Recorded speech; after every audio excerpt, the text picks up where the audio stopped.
Vladimir Putin. Well, earlier the UN Secretary General set out steps for a demilitarized zone around the Russian-occupied Zaporizhzhia plant. Antonio Guterres was speaking at an emergency meeting of the UN Security Council. He said the Russian military should leave the area around the station and Ukraine must promise not to move its troops in. As a first step, Russian and Ukrainian forces must commit not to engage in any military activity towards the plant site or from the plant site. Zaporizhzhia facility and its surroundings must not be a target or a platform for military operations. As a second step, an agreement on a demilitarized perimeter should be secured. Specifically, that would include a commitment by Russian forces to withdraw all military personnel and equipment from that perimeter, and the commitment by Ukrainian forces not to move into it. UN Secretary General there. Well, for the very latest from Ukraine, we can cross live to Kyiv and join Arise correspondent Philip Crowther. Good to see you, Philip. Vladimir Putin in combative mode, saying Russia, or asking for clarification from the IAEA about its call for the creation of a demilitarized zone around that Zaporizhzhia nuclear plant. Bring us up to date with the latest.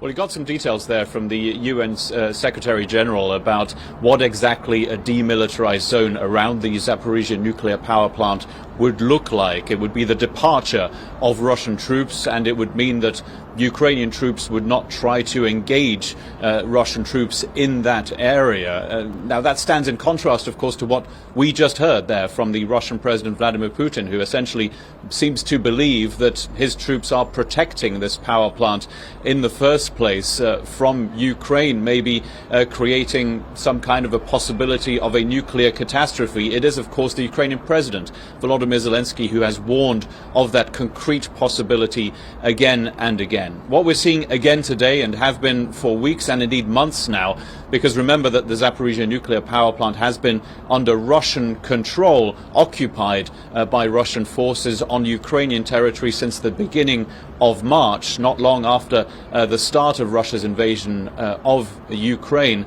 Ever since then, there have been these claims from both sides that from the Ukrainian point of view that Russia is shelling this nuclear power plant that it currently controls.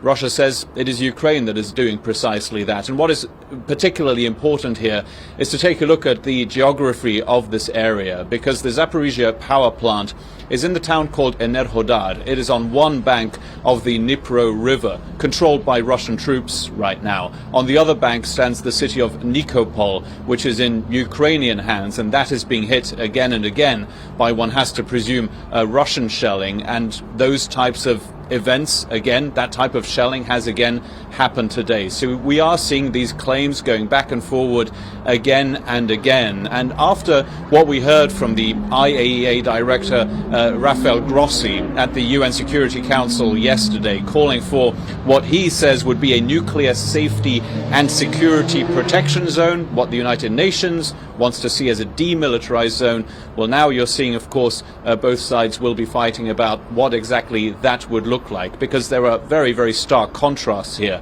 Vladimir Putin, the Russian president, says his troops are protecting the plant.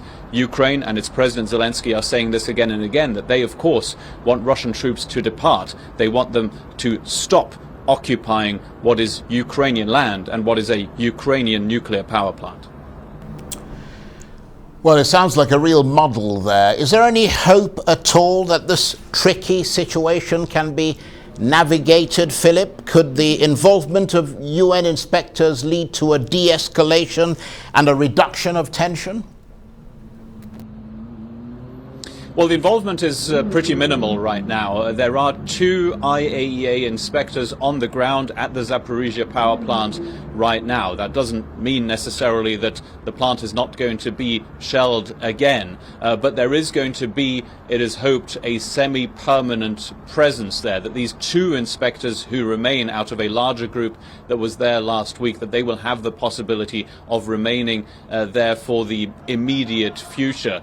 Now, the simple fact that this is being being discussed at the highest level at the UN Security Council, that UN Secretary General Antonio Guterres wants to see a demilitarized zone. Maybe that advances things somewhat. But what you're seeing right now is Russia is trying to hold on to all the territory it has grabbed from Ukraine so far, because what we are seeing at the same time are Ukrainian counteroffensives, not just in the Kherson region in the south of the country, but also in the northeast, in the Kharkiv area around Ukraine's second largest city. We are seeing some very small but incremental Ukrainian advances right now. So Russia presumably will be trying to hold on to all the territory it has been able to gain, and a lot of which it was able to gain during the first few weeks of its invasion. It will want to hold on to that territory as much as it can right now. We are not seeing any signs of Russia wanting to pull its troops out of the power plant itself. Remember that there are also Russian military vehicles and soldiers, of course, in that power plant itself. The Russian authorities in Moscow are saying that they don't believe that there are any military vehicles there, but of course the IAEA, as part of its report that was published yesterday, well, it included photos of precisely those Russian vehicles inside of Europe's largest nuclear power plant.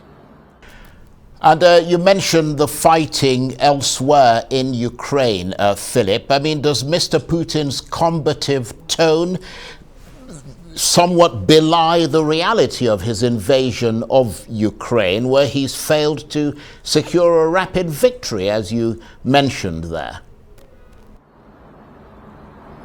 Yeah, the Russian president and his troops have failed again and again. It has to be said that clearly, because the objectives that had been stated clearly by Moscow have never been attained. A first one that was not said openly, but that was to take control of the whole of Ukraine and the capital city here of Kiev as quickly as possible. That, of course, did not come to be. Then the next clearly stated Russian goal was to take control of the whole eastern Donbas region. That still has not happened, and we are not seeing any significant Russian advances in that area over the last few weeks. And indeed, that we're seeing the contrary.